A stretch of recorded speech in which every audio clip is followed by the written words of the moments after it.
Et si le vrai secret d'une thérapie, eh bien si ça ne tenait pas tant aux techniques, mais plutôt à la connexion humaine. C'est une idée qui peut paraître simple, mais en fait elle est révolutionnaire. Aujourd'hui, on va explorer cette approche qui met la relation vraiment au cœur de tout. Voilà, cette question, elle est fondamentale. Elle vient vraiment bousculer un peu la vision qu'on a d'habitude de la thérapie. Est-ce que le vrai moteur du changement, au fond, c'est un outil, une méthode, ou est-ce que c'est tout simplement la qualité de la rencontre entre deux êtres humains? Alors, le point de départ de cette vision, qui nous vient de Carl Rogers, est assez radical, il faut le dire. L'idée, ce n'est plus du tout de réparer quelqu'un. Non, l'idée, c'est de considérer que la relation thérapeutique en elle-même, c'est ça, l'instrument principal du changement. Donc là, on voit bien le changement de posture. C'est vraiment radical. On passe du thérapeute qu'on pourrait appeler l'expert, celui qui voit un problème à résoudre, à un thérapeute qui est plutôt un accompagnant. Et la différence, elle est énorme. L'accompagnant, lui, il ne voit pas un cas, mais un être humain avec tout son potentiel de croissance. Du coup, la relation change complètement. Ce n'est plus une question d'autorité, mais un vrai partenariat, un soutien. Bon, maintenant, quel est l'objectif central de cette approche? Si on part du principe que la relation est l'outil, eh bien, son but, c'est de créer un environnement bien particulier. Et voilà le concept clé. On parle d'un climat humain sécurisant. Qu'est-ce que ça veut dire? En fait, c'est un espace de confiance totale où une personne peut enfin baisser la garde. Imaginez, plus de peur d'être jugé, d'être mis dans une case. C'est là que la personne peut commencer à explorer ce qu'elle ressent vraiment, au fond. C'est le terreau, si on veut, absolument indispensable pour que quelque chose puisse grandir. Ok, mais comment on fait pour créer un climat pareil? C'est une bonne question. Eh bien, Carl Rogers a identifié 3 conditions qui sont absolument essentielles. On les appelle les 3 piliers, et c'est au thérapeute de les incarner. Et attention, ces 3 conditions, c'est vraiment le socle, c'est la base, ce n'est pas négociable. Et ce ne sont pas juste des outils qu'on applique mécaniquement, non, ce sont des qualités que le thérapeute doit vraiment incarner. Alors, le premier pilier, c'est ce qu'on appelle le regard positif inconditionnel. Qu'est-ce que ça veut dire concrètement? Ça veut dire accepter la personne, mais vraiment, entièrement, sans aucun jugement. Peu importe ce qu'elle raconte, que ce soit ses faiblesses, ses erreurs, ses contradictions, sa valeur en tant qu'être humain, elle n'est jamais remise en question. Deuxième pilier, l'empathie profonde. Et là, attention, ce n'est pas juste dire « Ah oui, je comprends ». Non, c'est bien plus que ça. C'est une tentative active de vraiment saisir le monde intérieur de l'autre, de son point de vue à lui. C'est essayer de ressentir ce qu'il vit de l'intérieur, pas comme un simple observateur.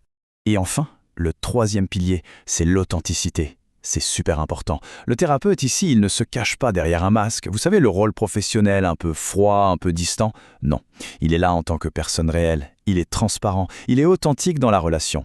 Et c'est cette authenticité qui va permettre de bâtir une confiance vraiment profonde.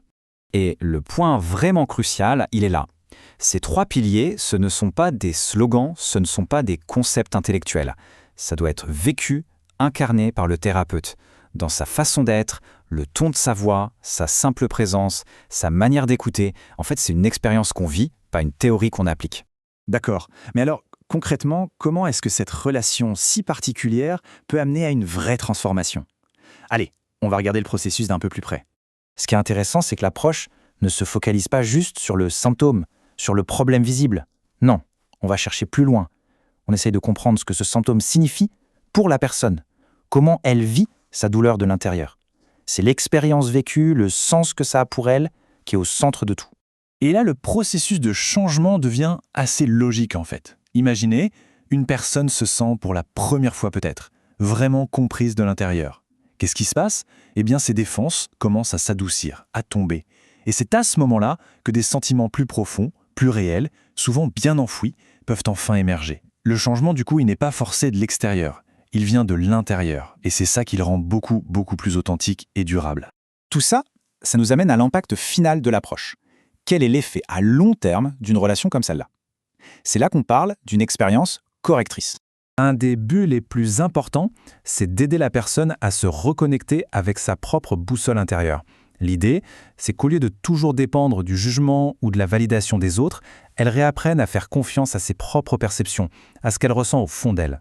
Et c'est exactement pour ça qu'on parle d'une expérience correctrice. Parce que pour beaucoup de gens, c'est littéralement la première fois de leur vie qu'ils sont dans une relation où on leur donne l'espace d'être juste eux-mêmes, sans aucune crainte, où on les traite avec un respect total, inconditionnel. Et rien que ça, cette expérience, c'est profondément réparateur. Donc, pour résumer, la vision de Rogers, c'est un peu ça. On crée une sorte de cocon de sécurité et de confiance. On écoute avec une empathie et une acceptation totale. Et tout ça, c'est pour permettre à la personne de se reconnecter à qui elle est vraiment, à son vrai soi, et de laisser le changement venir naturellement, de manière organique, de l'intérieur. Et ça nous laisse avec une dernière question. Une question à méditer. Si ces principes, l'acceptation, l'empathie, l'authenticité, sont si puissants dans un cadre thérapeutique, imaginez un peu l'impact qu'ils pourraient avoir si on essayait de les appliquer un peu plus dans nos relations de tous les jours.